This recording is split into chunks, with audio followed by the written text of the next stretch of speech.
Same thing. Yeah, it's not anything new. He saw it last year. He saw it all this year. So, you know, we know we'll continue to see it. You say you always say, focus on the job at hand. A lot of teams obviously were playing half rosters today. You guys go out there and play overtime all day. Just kind of what you saw from the guys today. You just keep going. We're playing for something. So are they, right? So, some teams. The only team that I felt was Boston because of the situation they put themselves in. Everyone else was fighting for something. So, you look at the way all these games are unfolding. It's just the way it is.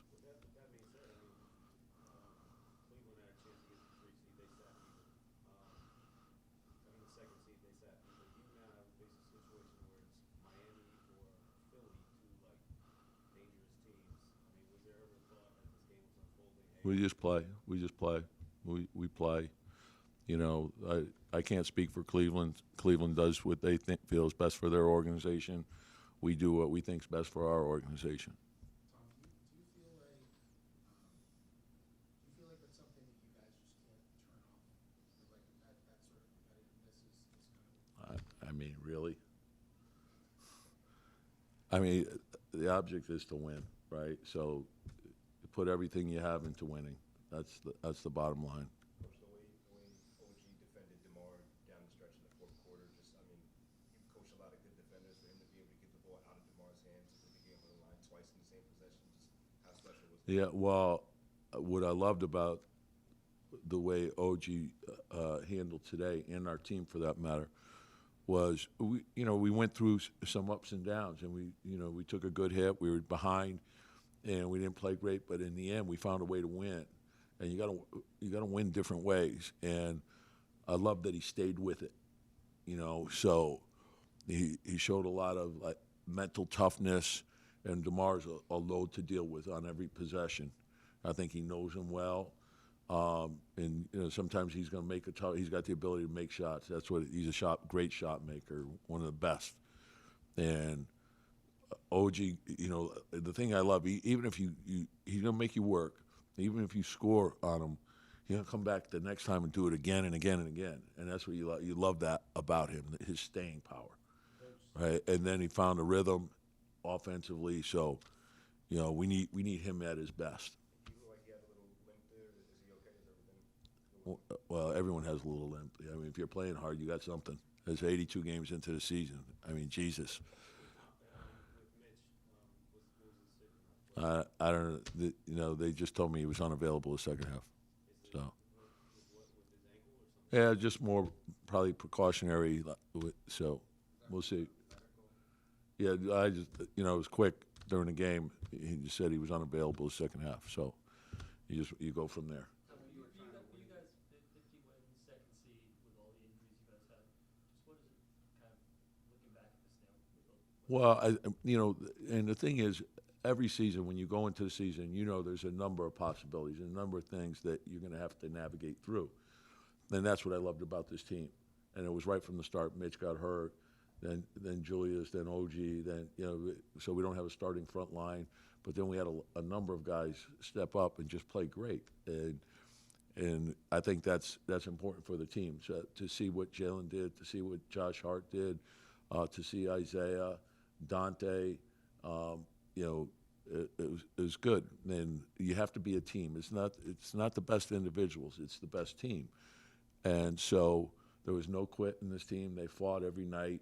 Some nights we fell short, but hopefully we learned from it and we got better. And that's what the spirit of this team is very strong. Can you talk about Precious in overtime?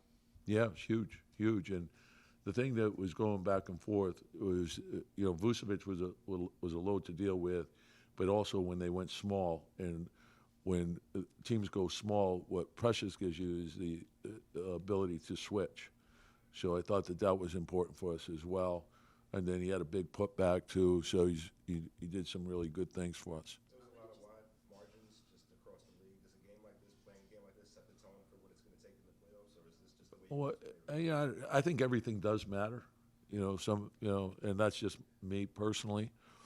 And so we talk about it. We want from the start of the season. We want to be playing our best at the end, and so that's something we strive towards every day. And so, and then the playoffs start, and you're at a zero base again, and you got to earn everything. And so, hopefully, we've built the right habits that'll put us in position to win. Coach, I know you love the tape.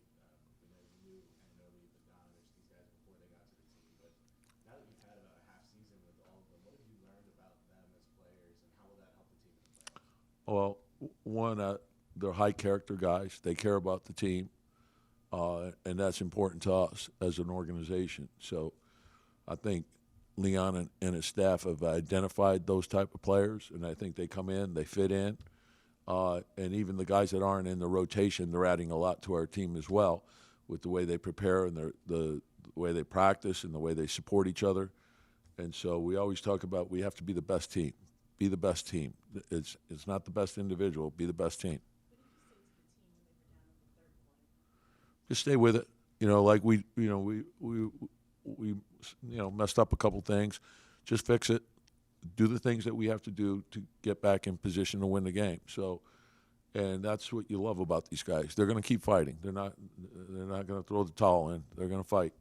Tom, for you personally, what does it say about the team that you end with a game like this, you take it to overtime, you really didn't need to win the game, but nobody thought that way. What does it say to you about the team that you play that way? Well, I think when you have competitors, it doesn't matter. Like, competitors compete. It doesn't matter if it's a game, if it's one-on-one, if it's a shooting game, if it's dominoes, if it's, some crazy podcast, whatever, they compete. And so, you don't have to, wind these guys up. And that's what I love about them. Right? They, and sometimes, we're not going to be perfect. We'll make some mistakes, but they're going to compete. And I think that's important. How do you handle you don't know who your playoff opponent is, and you won't know until Wednesday night. So how are you handling these next few days in terms of playoff preparation? Our video guys, our advanced people, the assistants, they're in heaven right now because they're preparing for everybody. So it's exciting. It's a lot of work, and those guys all do a great job. But we have to know everyone well. So once we know who our opponent is, we got to dig in. So we could already start on. We'll have a good idea of the possibilities, and you go from there. We see how hard they play, but the stuff behind the scenes, like preparation, practice, film study, that kind of stuff. Can you shed some light on what this group is like there, and maybe how that sort of drive affects those sorts of things? Yeah, I think and they all deserve credit, and I think the staff does too, from the standpoint of you start in the fall, with these are the habits we want to build. So we say it all the time. You want to establish a routine, and you don't want to deviate from that routine. So you're ready for everything. And I think if you're not doing that, it's like cramming for an exam. So if you've been studying all along, your preparation will give you confidence.